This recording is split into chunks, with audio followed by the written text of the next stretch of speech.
Shalom and greetings, everybody. Shalom, saludos para todos. Les habla Cristian de Amarasa, Israel en Australia. Bienvenidos al programa de hoy. Me alegra que nos acompañen. Oro porque la enseñanza de hoy sea de bendición para ustedes. El tema hoy es Yeshua, Jesús, como juez. Un tema muy importante, sobre todo en el contexto de los últimos días. Una vez más, le doy la bienvenida a Baruch, desde Israel. Bienvenido, Baruch. Me alegra verte también, Cristian.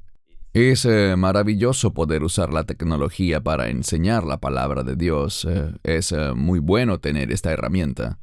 Como dije en mi introducción, hoy discutiremos un tema muy importante. Bueno, todo lo relativo a las enseñanzas de la Biblia es muy importante, pero me gustaría decir desde el principio que aunque vamos a hablar de Yeshua, Jesús, como juez, muchas veces la gente me llega y dice, sí, pero Dios es amor y Jesús es amor. Y quisiera decir desde el principio que estoy totalmente de acuerdo con eso. La escritura, que es muy utilizada en todo el mundo, dice, porque tanto amó Dios al mundo que dio a su Hijo unigénito. En ese aspecto, claro que Dios es amor. Yeshua es amor. Él pagó el sacrificio máximo. No hay discusión sobre eso. Pero desafortunadamente, no en muchas iglesias se enseña que Yeshua también es un juez y Él va a juzgar a las naciones, lo cual es muy importante. Así que gracias por apartar este tiempo. Hoy vamos a ver unas cuantas escrituras y abriremos con algunas de ellas. Gracias de nuevo por tu tiempo, Baruch, y si estás listo, iniciemos. Comencemos. Maravilloso. Voy a compartir pantalla como siempre lo hacemos, para que los que nos están viendo puedan observar los pasajes de la Escritura que veremos hoy. Y vamos a empezar en este momento. Quisiera arrancar con Juan 5:22. Esta es la versión King James en inglés, pero Baruch, puedes hacer una traducción palabra por palabra o cualquier comentario que creas conveniente en cada pasaje. Porque el Padre no juzga a nadie, sino que ha dado todo juicio al Hijo. Primero que todo, debemos entender que fue Yeshua el que murió por nosotros. Como lo señalaste, ese que nos amó tanto, Él es el juez. Y si estamos en una relación de pacto con Él a través del Evangelio, podemos sentirnos seguros y confiados. Pero una de las cosas que la gente descuida es que siempre hay que prestar mucha atención al modo en que se hace referencia al Mesías, a nuestro Salvador. Aquí Él es llamado el Hijo, y un aspecto del Hijo es que Él trae honor, trae gloria a su Padre. Así que Él va a juzgar de una manera que glorifique a Dios al final. Y lo que mencionaste hace unos minutos, mucha gente dentro del cristianismo quiere sacar todo este concepto de juicio de la discusión. Y la seriedad del juicio de Dios puede verse en la cruz. Sí, eso es manifestación de su amor, pero nos muestra qué tan lejos está dispuesto a llegar Dios para castigar los pecados, y si rechazas la cruz, entonces experimentarás ese juicio severo en carne propia. Y la clave en todos los aspectos del juicio es el Mesías. Si lo recibes, Él toma ese juicio de condenación eterna sobre sí por nosotros. Si lo rechazas, entonces tú recibes esa condenación eterna sobre ti. La cruz nos dice que Dios va en serio acerca del juicio, y no deberíamos descartarlo como si ya no fuera relevante. Muchos de los pasajes que veremos hoy señalan su retorno y su llamado en ese tiempo para juzgar. Correcto, gracias. Una continuación de esa escritura creo que está en Juan 5:27, dice, y le ha dado autoridad de hacer juicio también, porque Él es el Hijo del Hombre. En las escrituras que tenemos para hoy, así como en muchas otras, veremos una y otra vez que el juicio es necesario para el establecimiento del reino de Dios. Uno de los aspectos del juicio es poner las cosas en orden, y ese orden no obedece a lo que quiera una persona u otra, sino que siempre se relaciona con la voluntad de Dios. Y uno de los textos que mostraremos dentro de poco tiene que ver con la justicia. El juicio de Dios traerá justicia, y existe una estrecha relación entre la justicia de Dios y sus estándares, sus instrucciones, sus mandamientos. Y por eso cuando miramos el reino milenial, tenemos ese verso que nos es familiar, Ki mitzion tetzeh Torah, y la ley saldrá de Sión. Y creo que no hay mucho debate entre los eruditos bíblicos respecto a que Sión se relaciona con el reino, específicamente con el reino milenial, y los estándares que Dios usará para gobernar ese reino son sus mandamientos, los cuales no son un instrumento para volver a alguien justo, sino que son instrumentos que definen lo que es la justicia. Así que el juicio de Dios va a traer un carácter justo a este mundo que se convertirá en su reino, y el Mesías es quien se asegurará de eso. Así que Él vendrá, y debemos recordar que viene con una vara de hierro. Su juicio es sincero, es real. Va a venir, como dijiste, con toda autoridad, la autoridad de Dios Padre que Él ha heredado. Y eso debería hacernos ver las cosas con mucha seriedad y examinarnos a nosotros mismos para ver si estamos manifestando su justicia en nuestra vida. Así es, gracias. El siguiente pasaje que veremos también está en el libro de Juan 9:39, y Jesús dijo: «Para juicio he venido yo a este mundo, para que los que no ven, vean, y los que ven, queden ciegos». Esta es una escritura muy poderosa que vas a explicar un poco ahora, pero veo el énfasis en que Yeshua viene como juez y viene con el propósito de juicio. Esto nos da una perspectiva. Toda esta afirmación vino dentro de un contexto muy importante: la sanación de un hombre ciego, uno que había nacido ciego.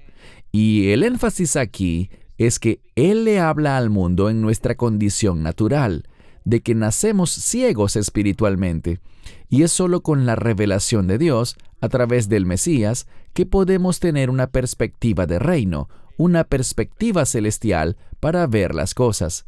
Así que Él dice aquí, para juicio. Esa es una declaración poderosa.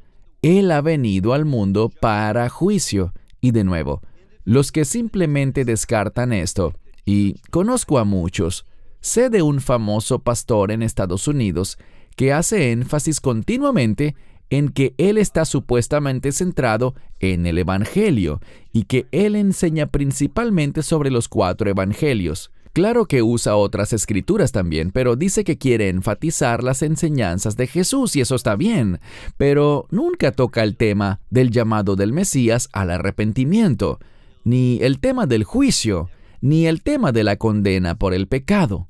Pero cuando vemos esta escritura, vemos que dice que es para juicio que ha venido principalmente, para poner las cosas en orden y manifestar su juicio. Él manifestará la justicia de Dios que traerá claridad, y es por eso que la sanación de un hombre ciego va a traer claridad divina al mundo, y esa claridad se relaciona con las expectativas de Dios, lo que Él espera que sea el mundo que Él creó.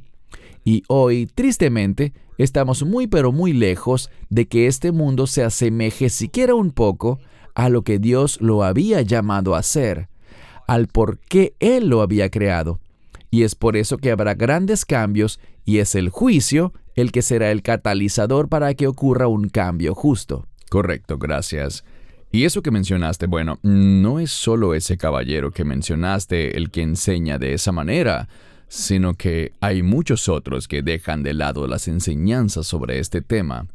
Y eso es algo que, en mi humilde opinión, le está haciendo mucho daño a la iglesia porque no están siendo preparados, no están siendo llevados al arrepentimiento. Incluso Juan el Bautista decía: arrepiéntanse porque el reino de Dios está cerca. Se habla muy poco de estas dos cosas, del arrepentimiento y de ese juicio que vendrá, así que estoy totalmente de acuerdo contigo en lo que dijiste. Vamos a pasar a Hechos capítulo 10, verso 42. Y Él nos mandó a que predicáramos al pueblo y testificáramos que Él es el que Dios designó por juez de vivos y de muertos. Muy importante esta palabra, Baruch.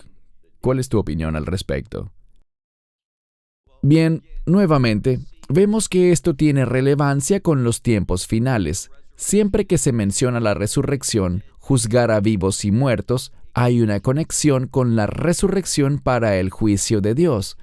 En este versículo de la Escritura, vemos que Pedro estaba predicando, revelando la verdad a Cornelio.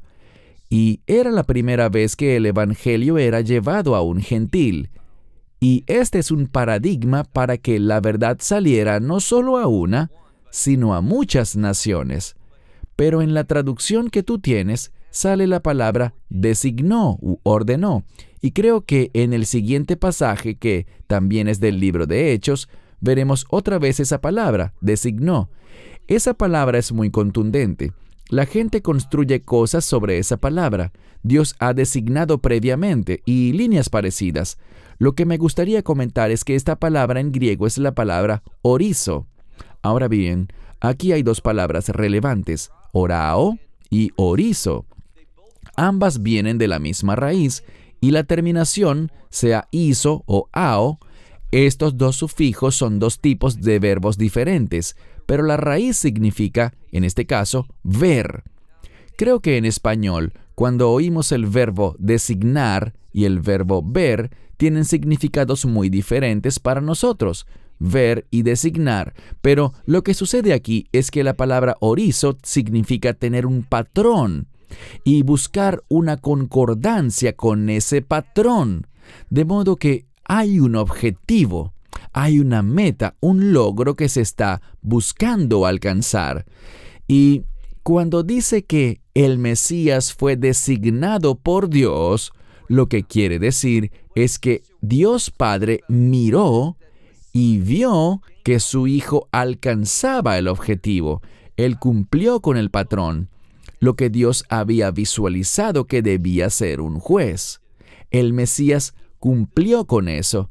Así que cuando dice que Él lo designó, esa es una confirmación de que Yeshua, en forma perfecta, completa y total, va a mediar el juicio para producir los objetivos de Dios.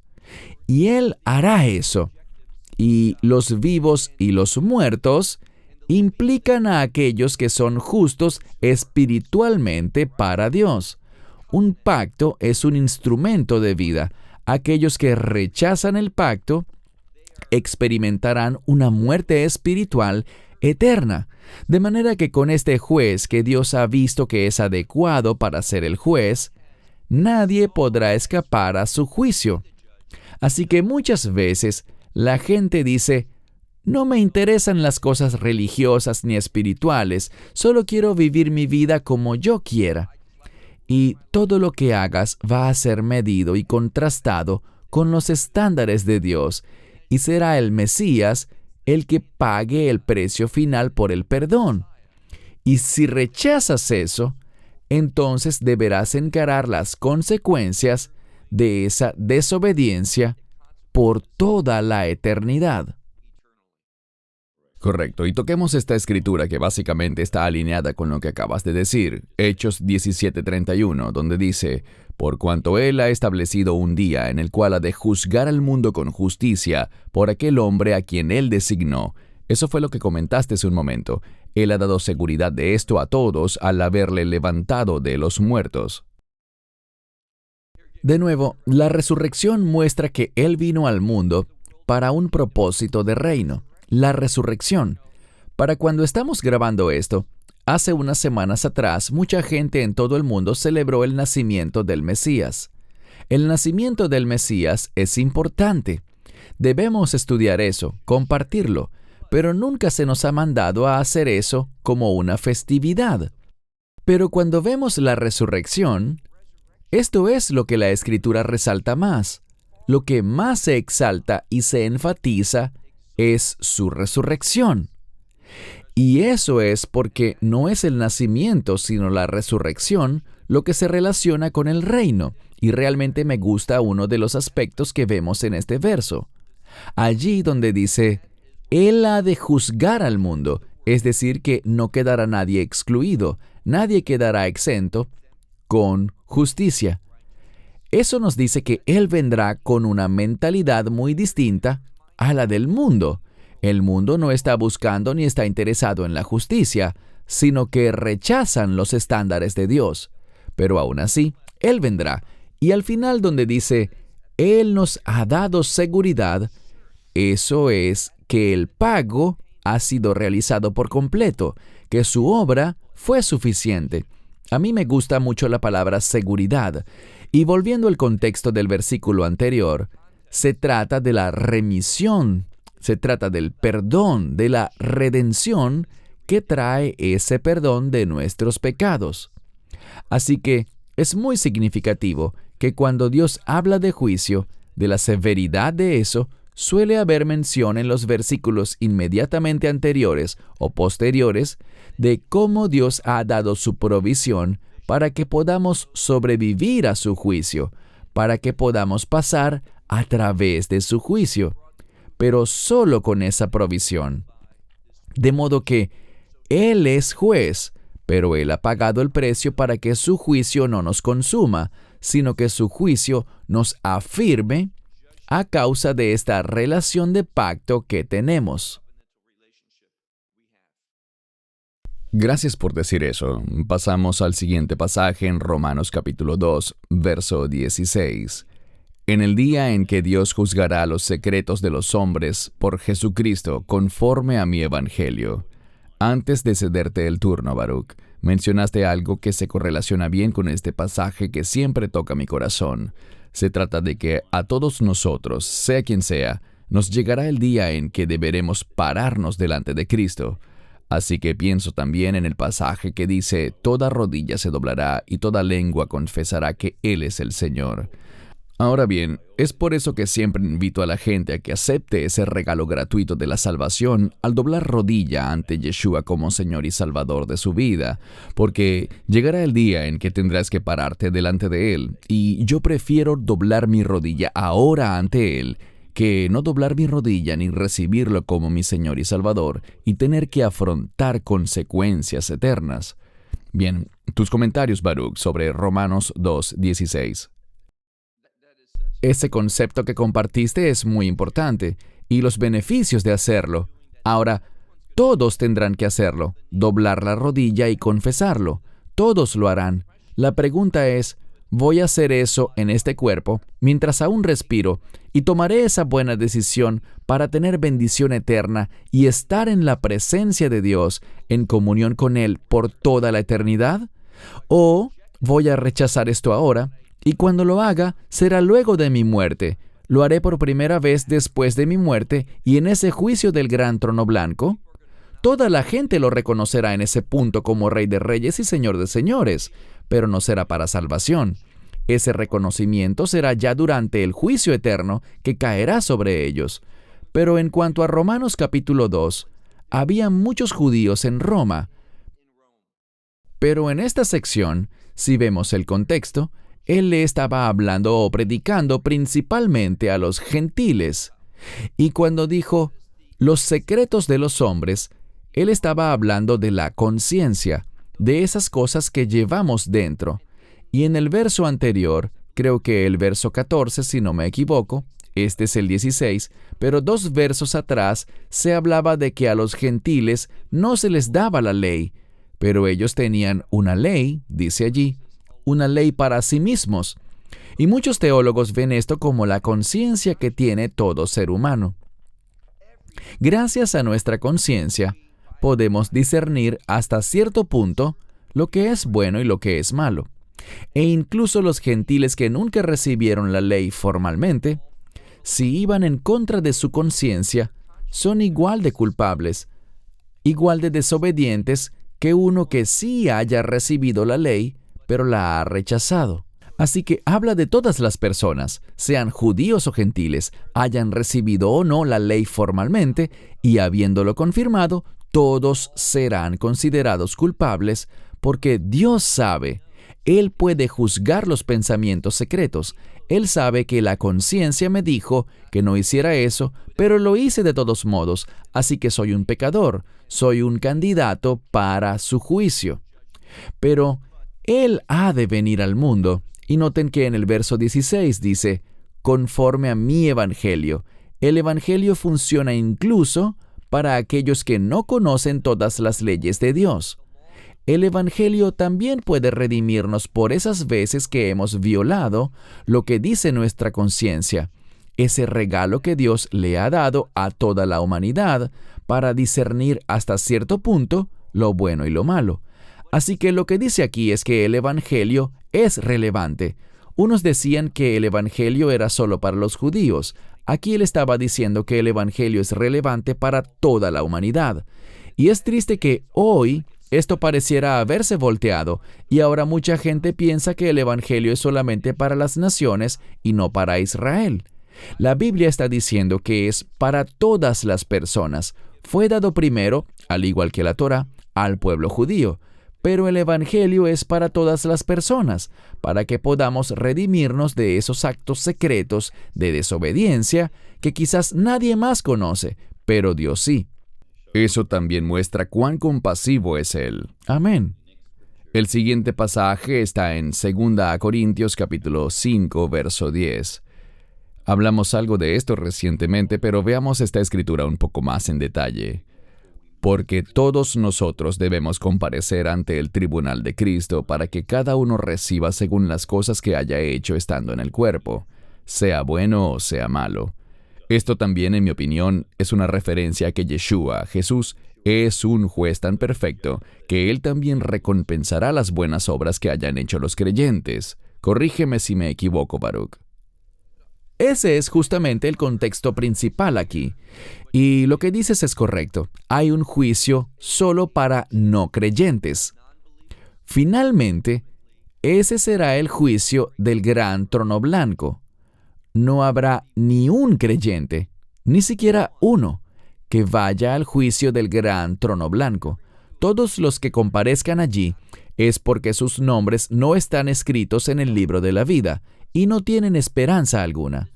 Este pasaje, al igual que otro que me parece que veremos en un rato, hace más énfasis en los creyentes, en que nosotros tendremos un juicio, pero ese juicio, para nosotros, no es sobre dónde pasaremos la eternidad. Eso ya está decidido. Este juicio, cuando comparezcamos ante el Bima o el tribunal del Mesías, es eso que tú mencionaste, un juicio de recompensas. Él va a observar tu vida, Cristian. Él va a observar mi vida. Y nosotros quizás sufriremos pérdidas. Y creo que hablaremos más de eso en 1 Corintios capítulo 3. Pero puede que suframos una pérdida de recompensas o que recibamos recompensas, dependiendo de lo que hayamos hecho. Así que lo que hayamos hecho, nuestras obras, no determinan el lugar donde pasaremos la eternidad. Si será en el reino de Dios, o Dios no lo quiera, en el lago de fuego y azufre. Nuestras obras no determinarán eso. Lo que determina eso es lo que hagamos con el Evangelio. Pero luego de que somos salvos, mis obras son muy relevantes, no porque ellas determinen dónde pasaré la eternidad, sino para determinar qué voy a recibir, qué tipo de recompensas tendré. Y hay otro pasaje que señala que estas recompensas, ¿qué haremos con ellas?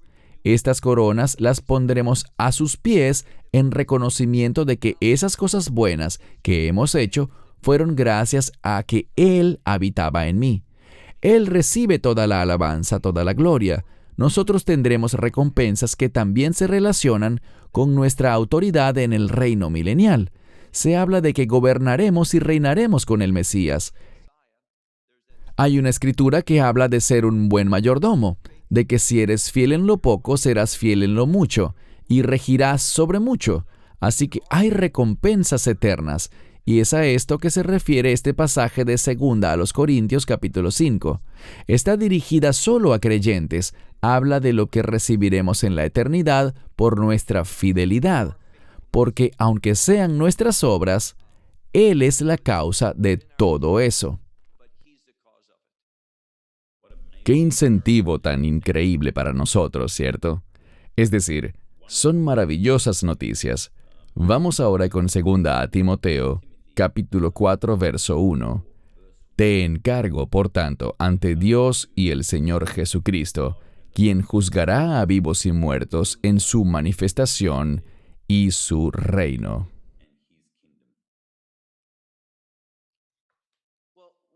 Una vez más vemos un énfasis en los vivos y los muertos, tanto esos que están asegurados espiritualmente como los que están muertos espiritualmente.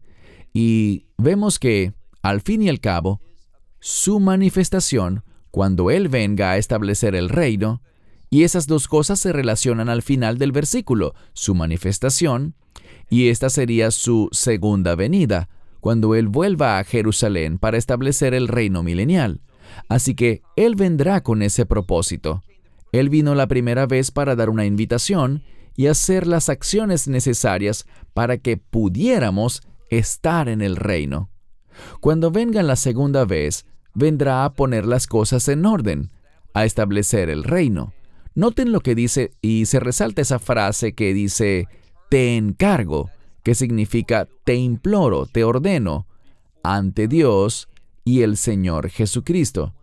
Esto señala la relación Padre-Hijo, la divinidad del Mesías, y que Él ciertamente será quien actúe según la voluntad de su Padre. Y eso es algo que vemos una y otra vez en las Escrituras. Sobre sus actos, el Evangelio de Juan señala que en su primera venida, Él hizo la voluntad del quien lo envió. Él no hizo nada por su cuenta, fue totalmente sumiso. Él volverá, en la segunda venida, para heredar todo lo que su Padre tiene. Él lo está heredando, pero Él lo llevará a cabo de tal manera que le traiga gloria. El Hijo Eterno le traerá gloria eterna a su Padre Celestial. Y todo está enmarcado en el concepto de la segunda venida y el establecimiento de su reino mediante el juicio. Y aún no lo hemos dicho, pero quisiera señalar que hay dos aspectos del juicio, y está el aspecto de la condenación y también el de la vindicación. Y allí está la dicotomía. Para aquellos que han aceptado el Evangelio, su juicio será una fuente de vindicación. Podremos presentarnos allí y experimentar esa victoria, esa liberación. Es por eso que en el libro de Apocalipsis, por muchas razones, las huestes celestiales, los ángeles, los ancianos, todos se regocijan y alaban a Dios por su juicio.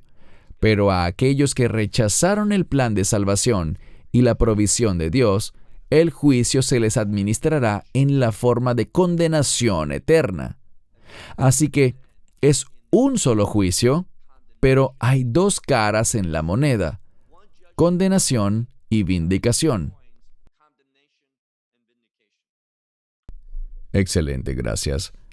Hay un asunto que la gente ha comentado, y, para serte sincero, eso estuvo en el corazón de mi esposa, y se trata de hablar y mirar las escrituras que se relacionan con la era de la trilla. Aquí tenemos el pasaje de Mateo 3, versos 11 al 13. Yo en verdad los bautizo en agua para arrepentimiento, pero el que viene detrás de mí es más poderoso que yo, cuyo calzado yo no soy digno de llevar. Él los bautizará en Espíritu Santo y fuego. Su aventador está en su mano y limpiará muy bien su era de trilla, y recogerá su trigo en el granero, pero quemará la paja en el fuego que nunca se apagará. Obviamente, este es Juan el Bautista hablando de Yeshua. Háblanos, por favor, de la importancia de este pasaje, y también háblanos un poco sobre la era de la trilla y qué significa esto para nosotros. El lugar de la trilla más famoso, la era de trilla más gloriosa, es el monte del templo. Y es tan significativo que el lugar donde se erigió el templo de Dios y donde será edificado de nuevo es una era de trilla. ¿Por qué es así? La trilla involucra una separación. Hay una acción que se efectúa para que el grano bueno, útil, agradable, eso que se deseaba tener, pueda ser recibido y desechar así la paja. De manera que tu esposa Margarita tiene razón. Esta es una parte muy importante del juicio. Está muy relacionada con eso. Muchas veces olvidamos que cuando vuelva el Mesías, todos conocemos ese pasaje, Él separará a las ovejas de los cabritos. Así que el juicio de Dios tiene ese aspecto de trilla, de separación. Con respecto al monte del templo, David adquirió una era de trilla para la adoración. En la adoración se hace eso. Hay cosas en mi vida que no le agradan a Dios y es mediante la adoración. La adoración a veces trae revelación. Al entrar en la presencia de Dios, también puedes recibir su perspectiva. Estar en su presencia nos da una perspectiva diferente. Así que la adoración me muestra las cosas de las que necesito separarme en mi vida, las cosas que necesito desechar, esas cosas que no son agradables para Dios. Y como parte de esa trilla, hay una acción de machacado para separar esa paja, como dice aquí, eso que no es útil, que no nutre, eso que no produce nada, y poder llevarlo para ser quemado. Y sabemos que cuando Dios hizo su primer juicio en el mundo, en tiempos de Noé, lo hizo a través del agua. Él prometió, y muchos lo interpretaron como que prometió nunca juzgar al mundo otra vez, pero eso no fue lo que dijo. Él prometió no juzgar al mundo con agua. En los últimos días, en los tiempos finales, Él juzgará al mundo con fuego. Y esto nos habla no solo de destrucción, sino que el fuego tiene que ver con depuración. De modo que habrá una separación. Una parte será destruida eternamente y la otra será depurada para la eternidad, será refinada. Así que la trilla implica esa separación en dos grupos. Y es por eso que tenemos condenación para unos y vindicación para otros. La trilla es otra forma de referirse a estos dos aspectos, a esa separación que ocurrirá por medio del juicio del Mesías. Gracias, Baruch. También hay otra cosa que la gente me ha preguntado. Yo soy de los que creen que estamos entrando en los últimos días. Una vez más, tú y yo estamos de acuerdo. Nunca hemos dado una fecha. Solo el Señor lo sabe, pero creo que estamos entrando en los últimos días. En tu opinión, ¿esto es algo que el Señor está haciendo ahora con la iglesia o con el cuerpo de Cristo? ¿Una separación? ¿O aún no ves eso? Sí, veo eso de manera contundente. De hecho, es una de las cosas que me hace creer que nos estamos acercando. Dios puede acelerar las cosas, puede hacer que vayan más lento también. No sabemos si estamos hablando de unos pocos años más antes de entrar en ese tiempo decisivo de la semana 70 de Daniel. Pero sí sabemos que aún no estamos en esa semana 70 porque aún no hay un templo en Jerusalén. Pero estamos viendo cosas, un alejamiento, una apostasía, un distanciamiento de la sana doctrina. Y creo firmemente que todas estas cosas están sentando las bases que van a crear la situación para que empiecen los eventos de los últimos días, que iniciarán con esos dolores de parto. Creo que estamos muy cerca, pero de nuevo, faltarán 5 años, 20 años, eso no lo sé, pero estamos yendo hacia allá. Y creo que lo hablamos.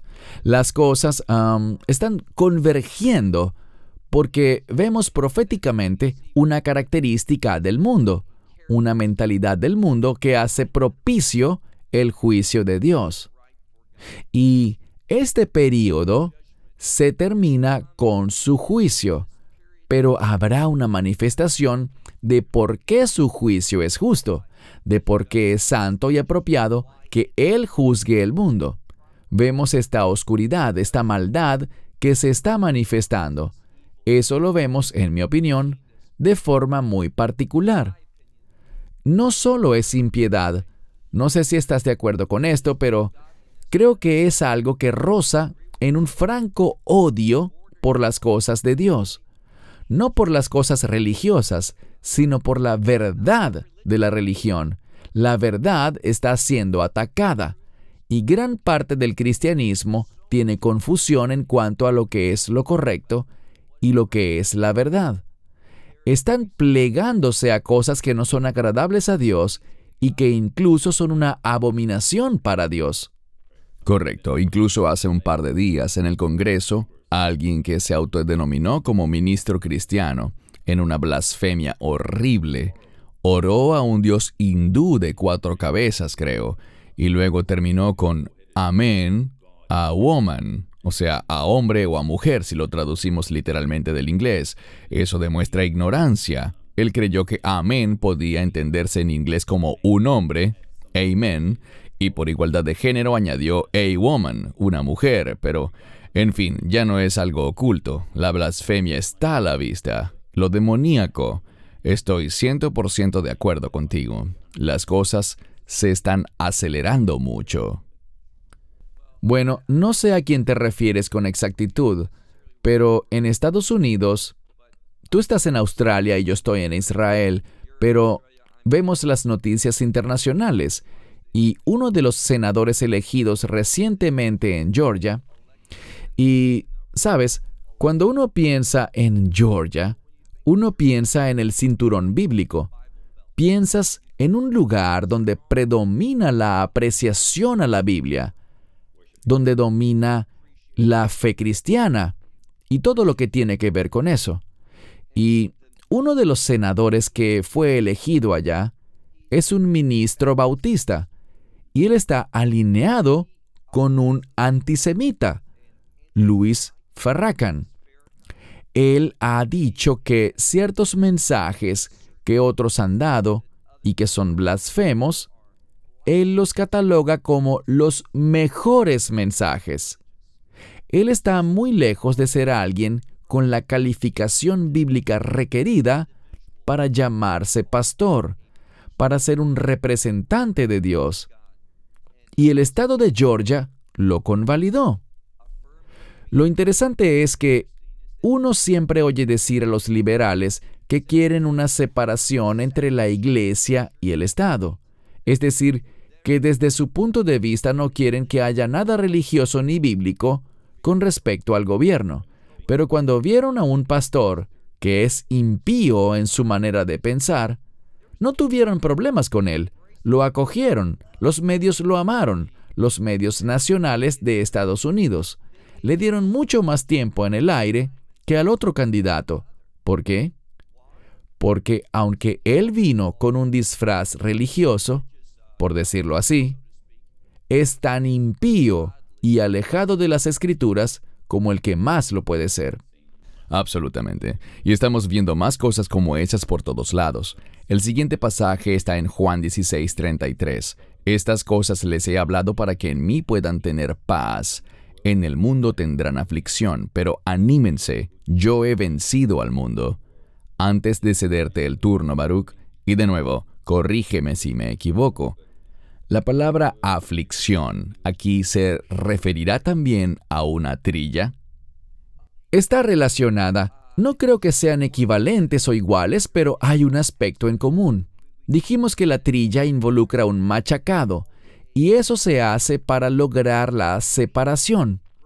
No tengo ninguna duda de que Dios usará la aflicción con el fin de separar, de manifestar algo. Es decir, todos conocemos la Escritura que habla de personas que se cargan por los afanes de la vida. Conocemos la parábola del sembrador. Las otras parábolas que dijo el Mesías y que muestran esto. Solo porque la gente diga Señor, Señor, solo porque digan yo soy creyente, no necesariamente implica que lo que dicen es cierto, que en su corazón creen quién es el Mesías y que resucitó y todo eso. Juan, por ejemplo, en Primera de Juan, dijo lo siguiente: Ellos salieron de nosotros porque nunca pertenecieron a nosotros. No eran parte de los creyentes. Así que Dios podrá utilizar la aflicción. Él no es necesariamente la causa de eso, pero Él puede usar cualquier cosa. Él usará la aflicción porque hay mucha gente que al verse amenazada por la persecución por la justicia, dirán: yo nunca dije que sí al sufrimiento. Yo nunca acepté pasar por aflicciones.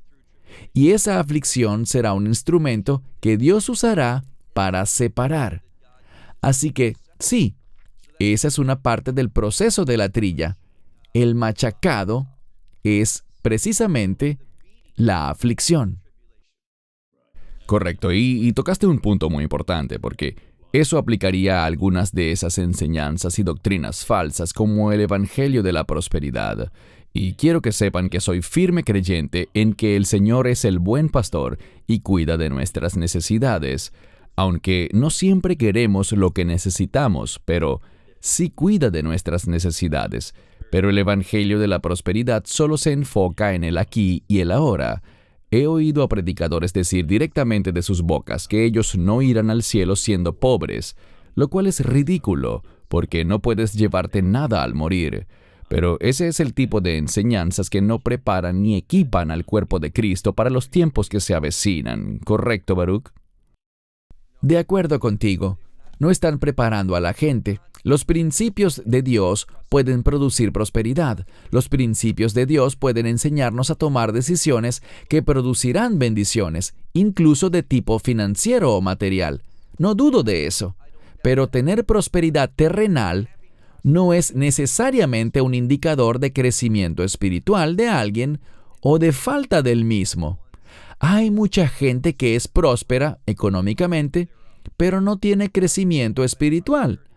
Es una pena que hoy haya tantas falsas enseñanzas que enfatizan las cosas de este mundo en lugar de las cosas de Dios. De nuevo, en cuanto a la tribulación, hay un pasaje al que recurro mucho. Hechos 14:22. Allí el autor de Hechos, que se piensa que fue Lucas, dice que es necesario pasar por muchas tribulaciones para entrar en el reino de Dios. Y hablamos esto en una conversación que tuvimos hace algunas semanas. Siempre debemos hacer una distinción entre la tribulación y la ira de Dios. De hecho, creo que en unos de los pasajes donde se menciona la tribulación, se habla de sufrimiento por la justicia. Esa es una forma de tribulación, y es a veces el aspecto principal de tribulación para un creyente. Serán nuestras decisiones justas, nuestro deseo de caminar con Dios, lo que traerá tribulación a nuestra vida. Y Dios nos dice: tengan gozo por eso, alégrense por eso. Así que estamos llamados a tener tribulación en este mundo.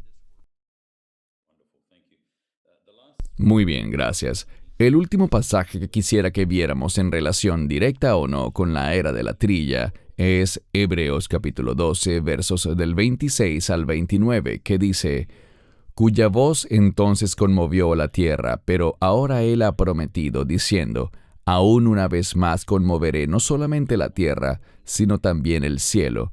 Ahora esa frase aún una vez indica la remoción de esas cosas que están siendo movidas, como cosas hechas para que queden las cosas que son inconmovibles. Por tanto, ya que nosotros estamos recibiendo un reino inconmovible, tengamos gratitud y mediante ella sirvamos a Dios aceptablemente con reverencia y temor devoto, porque nuestro Dios es fuego consumidor. Antes de darte el turno para tus comentarios y enseñanzas sobre esta escritura de Hebreos, creo que una cosa que se destaca no es solamente la conmoción, sino que nosotros podamos servir a Dios aceptablemente con reverencia y temor devoto. Creo que eso es algo que está muy ausente en muchas partes del mundo. Muchas veces he visto gente que sube al altar de la iglesia o a un escenario. En verdad es un escenario con jeans rotos, camisetas, tratando de verse a la moda, y dicen que es para atraer a los jóvenes, pero yo veo eso como algo irrespetuoso. No veo allí reverencia ni temor devoto. Es cierto que Dios mira el corazón, y no tienes que ser rico y vestir un traje de $10,000, pero creo que debemos darle lo mejor a Dios.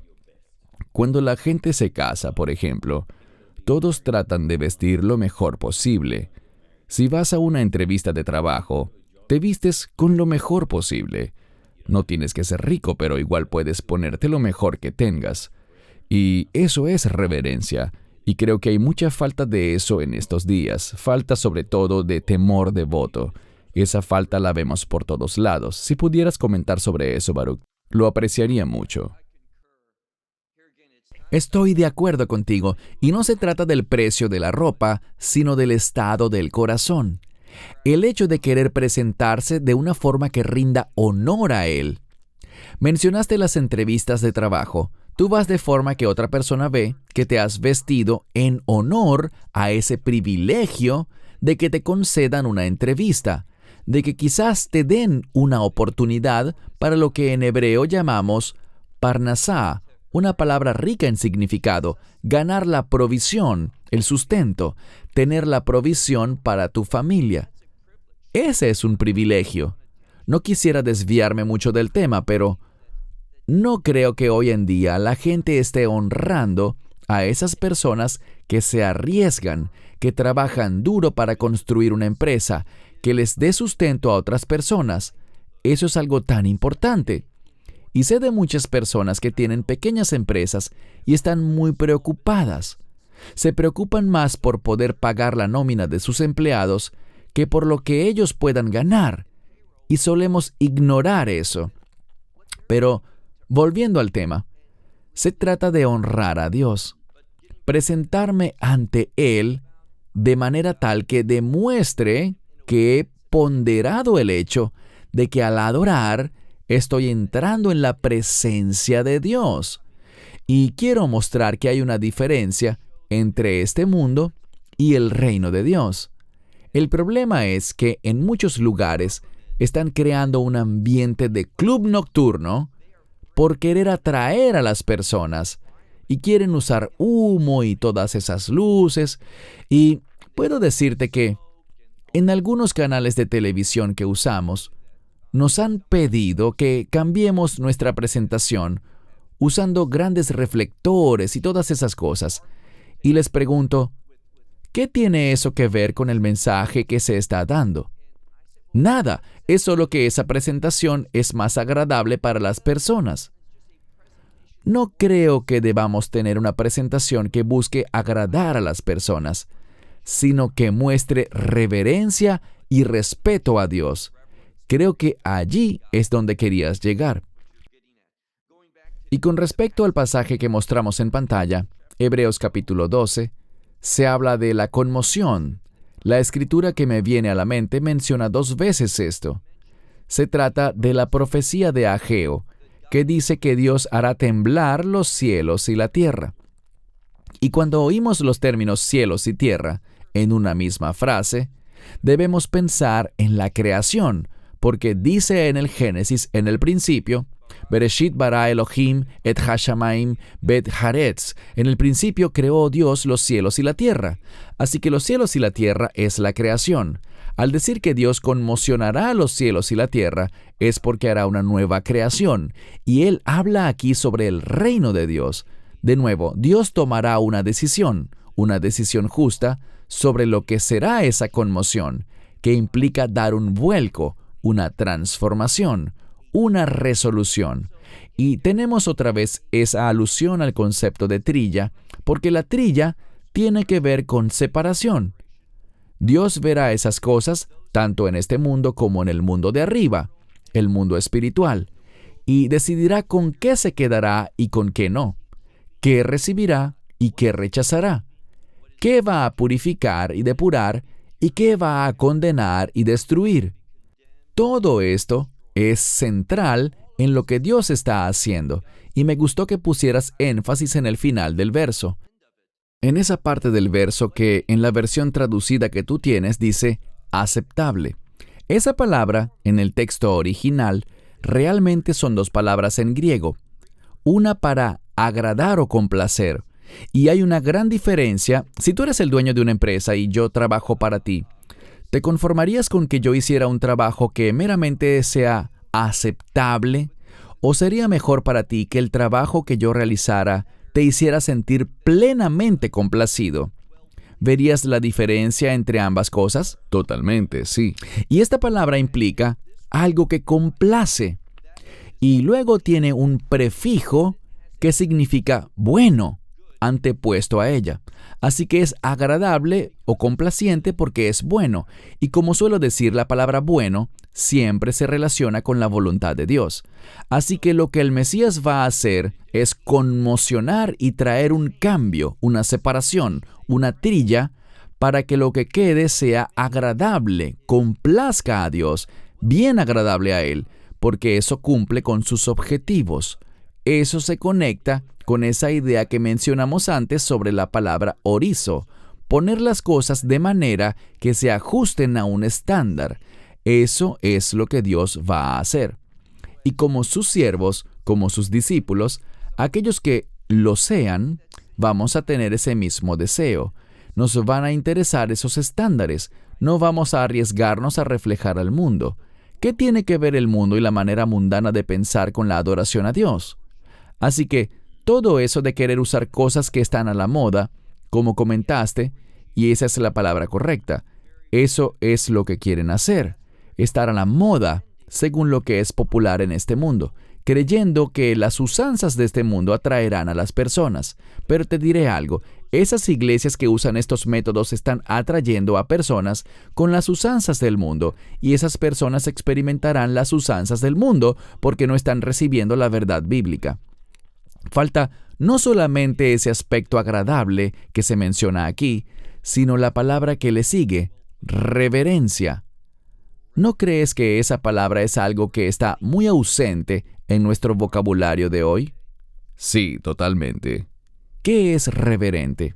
Eso tiene que ver con el temor del Señor, un temor devoto de hacer las cosas que Dios espera que hagamos. Y concluiré con esto. Mi problema, cuando me veo a mí mismo y a los demás, es con el engaño. El engaño del enemigo me hace pensar en cómo quiero que Dios bendiga mis objetivos. Eso está mal. Debemos ser personas que quieran vivir de manera que cumplamos con sus objetivos. Allí está la clave.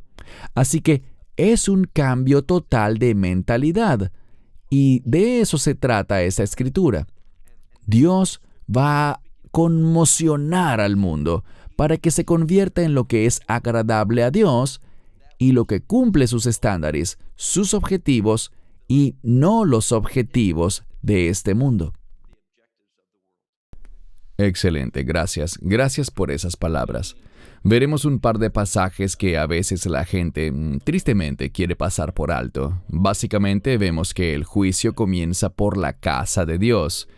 En 1 de Pedro 4:17 dice, porque es tiempo de que el juicio comience por la casa de Dios, y si comienza con nosotros primero, ¿cuál será el fin de aquellos que no obedecen al Evangelio de Dios? Antes de darte la palabra, Baruch, creo que ya hablamos un poco de esto, pero esto no es para traer condenación a ninguno de los creyentes que están viendo este programa. No es para traerles condenación, pero oramos porque el Espíritu Santo convenza a la gente. Todos tenemos trabajo que hacer. Ninguno ha logrado llegar aún. Creo que es importante que nosotros veamos estas escrituras en las que Dios dice, de forma clara y firme, que el juicio comienza por la casa de Dios. Así que, adelante, Baruch. Podemos entender el contexto de la casa de Dios como el pueblo de Dios, el pueblo de su pacto. Así que Dios, y lo veremos en la escritura que viene luego de esta, y que está muy relacionada, me gusta el orden en que aparecen, porque si vemos el contexto de 1 de Pedro capítulo 4, en estos últimos versos se habla de algo que mencionamos antes, el sufrimiento a causa de la justicia. Segundo, Dios también va a aplicarnos un cierto grado de disciplina, su reprimenda, su castigo, por no haber cumplido sus objetivos. Ahora bien, si Dios, con aquellos que lo aman, los que han establecido un pacto con Él, si vamos a recibir esa disciplina del Señor, que quizás sea severa, pues, ¿qué dice la Escritura? El Señor, al que ama, disciplina. Si Dios es fiel con el pueblo de su pacto, del pacto del Antiguo Testamento y del Nuevo Testamento, si Él nos castiga a nosotros por desobedientes, veamos la última parte de este verso.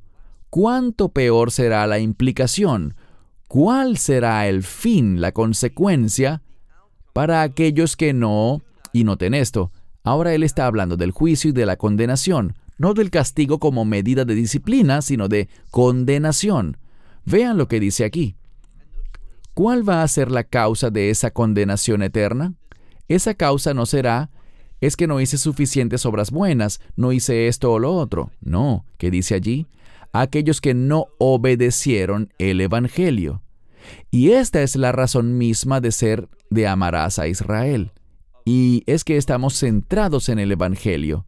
Queremos que la gente oiga ese mensaje de amor verdadero de Dios, cómo Dios manifestó su amor al enviar a su Hijo a la cruz, al pagar el precio por tus pecados y los míos, para que pudiéramos hallar la buena noticia de la salvación por la fe en la gracia de Dios. En el pasaje anterior, se mencionaba la gracia de Dios en relación con servirle a Él. En este pasaje de 1 de Pedro capítulo 4, habrá medidas disciplinarias para los que recibieron la gracia, pero no están siendo fieles en servir a Dios, sin dejar que la gracia obre para que se produzca una obediencia justa. Si impedimos eso, habrá un castigo disciplinario, pero ¿cuánto más será para los que han rechazado el regalo gratuito de Dios, ignorando lo que hizo el Mesías en la cruz? Y les diré una cosa más. Para mí, esto va de la mano con la disminución de las prédicas sobre la cruz. Esto va de la mano con el hecho de ignorar el juicio de Dios. Y esas dos cosas están muy relacionadas. Sabemos que Dios juzga el pecado debido a la cruz. Gracias. Uno de los últimos pasajes que veremos está en 1 Corintios capítulo 3, versos 11 al 15. Porque nadie puede poner ningún otro fundamento que el que está puesto, el cual es Jesucristo. Y si alguien edificare sobre este fundamento con oro, plata, piedras preciosas, madera, heno, hojarasca, la obra de cada uno se hará manifiesta, porque el día la declarará, pues será revelada por el fuego. Y el fuego probará la obra de cada uno, de qué tipo es. Si la obra de alguno que sobreedificó permaneciere, él recibirá una recompensa. Si la obra de alguno se quemare, él sufrirá pérdida, pero él mismo será salvo, aunque así como por fuego. La razón por la que me gusta ver a estos dos pasajes, uno al lado del otro, es porque cuando vemos el final del pasaje anterior de 1 de Pedro 4, aquellos que no obedecen el Evangelio, eso tiene que ver con el lugar donde pasarás la eternidad, en el reino del cielo o en el lago de fuego ardiente. Ahora, estamos hablando del mismo concepto de juicio, pero de manera muy distinta.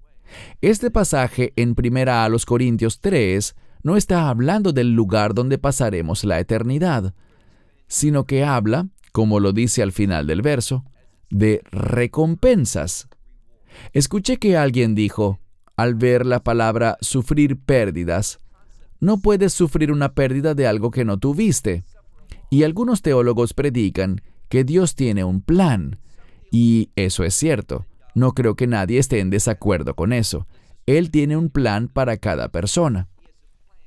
Y si cada persona sigue ese plan, habrán recompensas.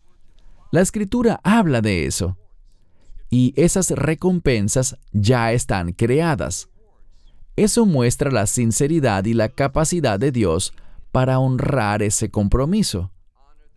Cuando vayamos ante el tribunal de Cristo, para que nuestra vida sea juzgada, y reitero que no estamos hablando del lugar donde pasaremos la eternidad, sino de las recompensas que vamos a tener si edificamos nuestra vida sobre el fundamento correcto.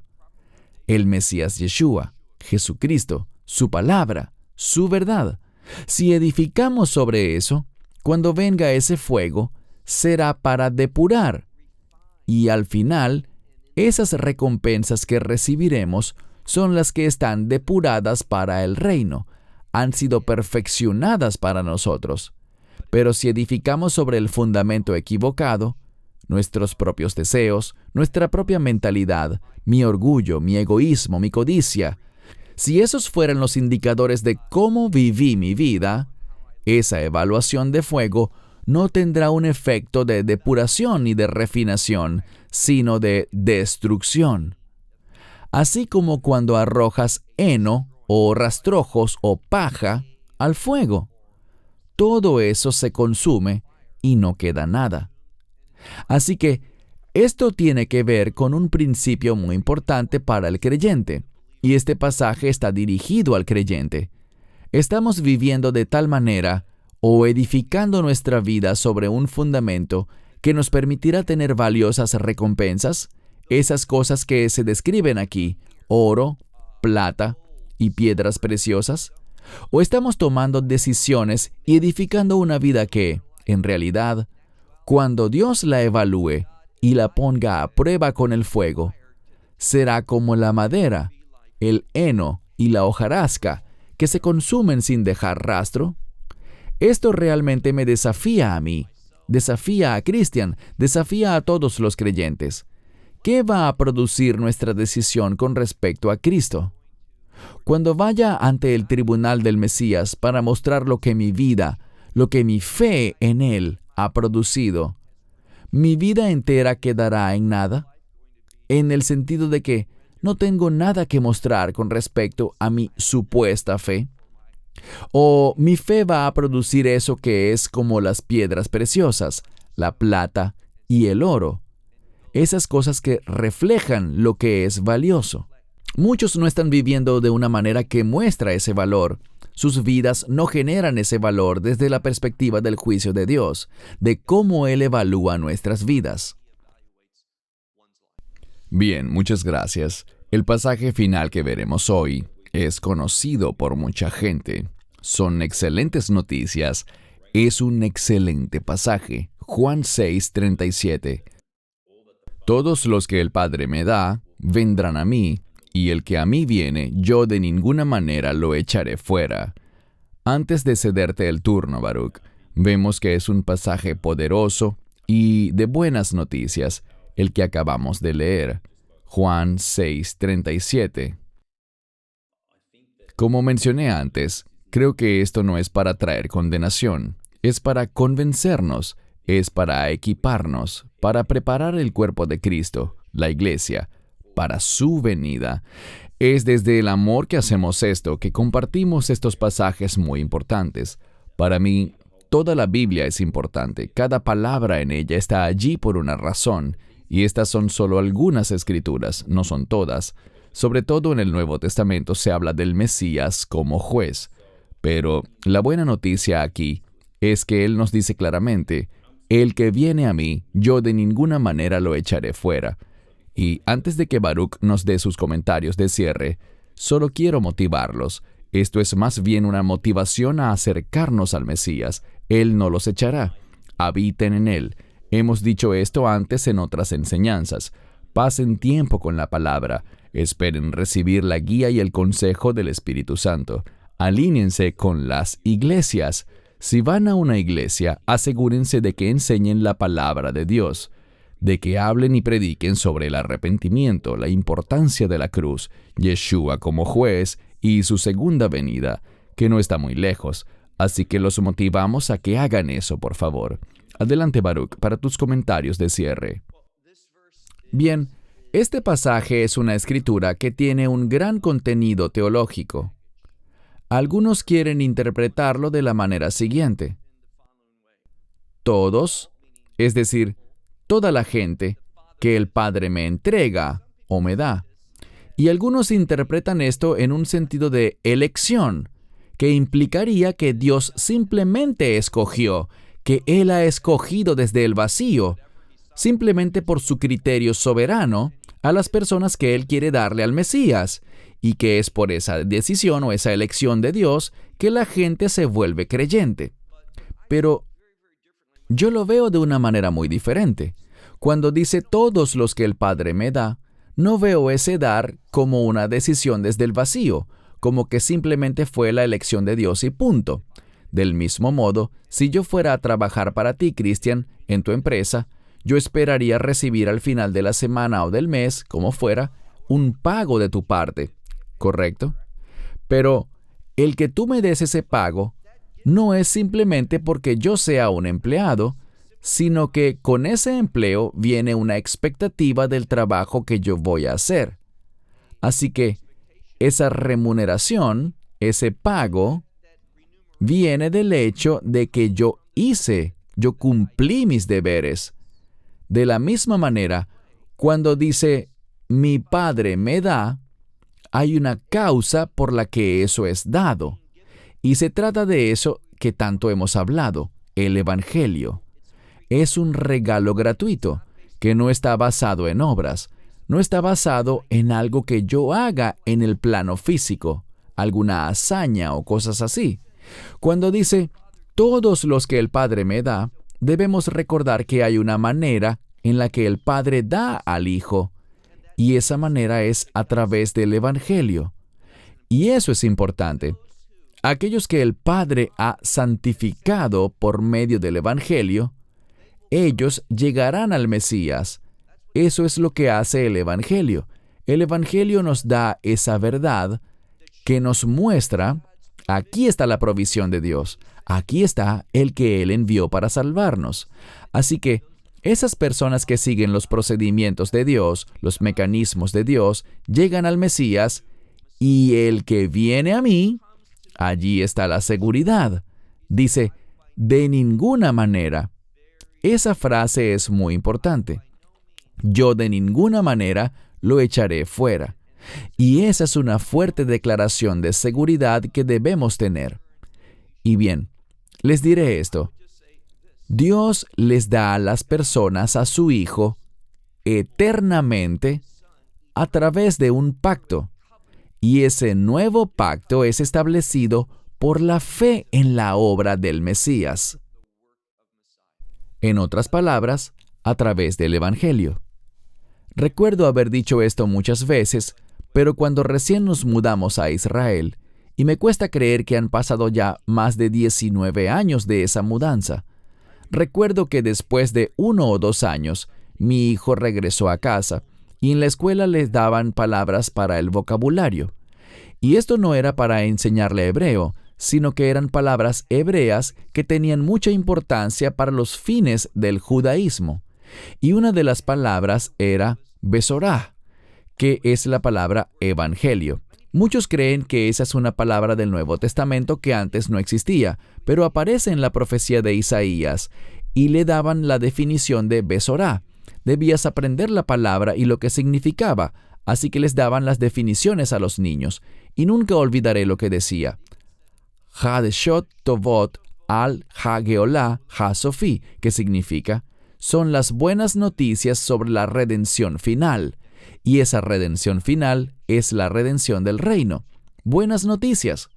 Y eso es lo que vemos aquí, que Dios, por su gracia, por su misericordia, ha proporcionado los medios para que encontremos la redención. Y la redención está relacionada con el perdón, para que podamos experimentar la eternidad con Él en el reino. Pero este pasaje no solo habla de que Dios, desde un vacío, escoge a las personas sin otro pensamiento que no sea, esto es lo que Dios escogió. No veo eso en Juan capítulo 6, verso 37, sobre todo en el contexto que lo rodea. Porque si recuerdan, Juan capítulo 6, allí hay una enseñanza difícil sobre alguien que debe depender del Mesías, confiar en Él. Y está ese pasaje que dice, a menos que comas mi carne y bebas mi sangre, hablando de su muerte y el derramamiento de su sangre para la redención. Y de nuevo, la gente no hace el trabajo necesario porque la palabra comer no es la palabra griega normal esthio para simplemente hacer una comida, sino que es una palabra que se usa con respecto a los animales, y los animales comen por una razón diferente. Por ejemplo, tú y yo, Cristian, decidimos hora de almorzar, vamos a comer. La hora de la cena, vamos a cenar. Comemos según la hora por motivos sociales y todo eso, pero los animales comen porque dependen de eso para sobrevivir. Y lo que dijo el Mesías es que si no recibimos su provisión, no sobreviviremos. Dependemos totalmente de lo que Él hizo.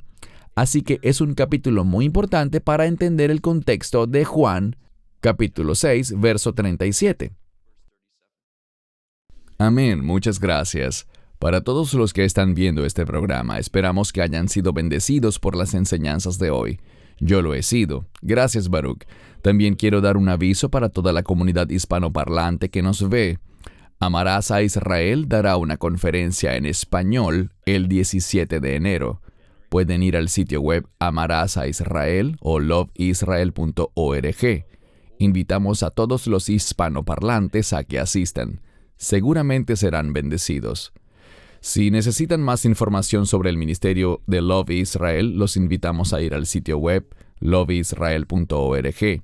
Si aún no se han suscrito al canal de YouTube, por favor háganlo, lo digo muchas veces.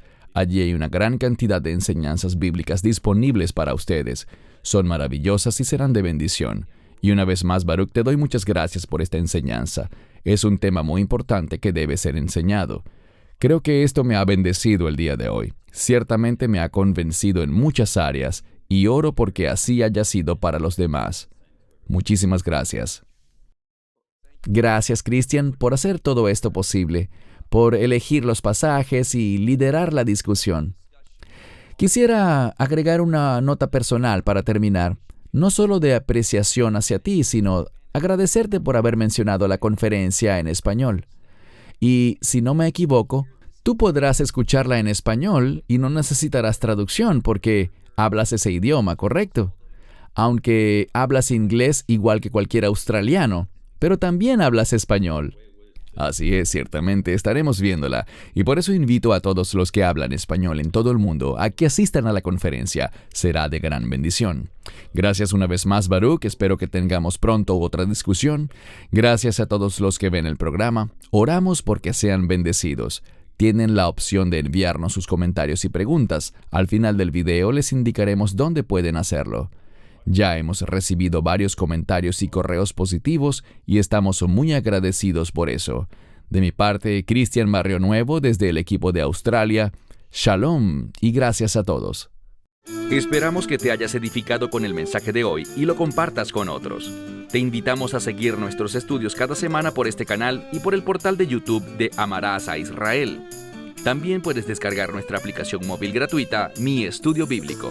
Finalmente, para obtener más información sobre nosotros, visita nuestra web amarasaisrael.org, donde encontrarás otras conferencias de Baruch en audio, video y texto. Hasta el próximo programa. Que el Señor te bendiga en Yeshua HaMashiach, Jesús el Mesías, mientras caminas con Él. Shalom desde Israel.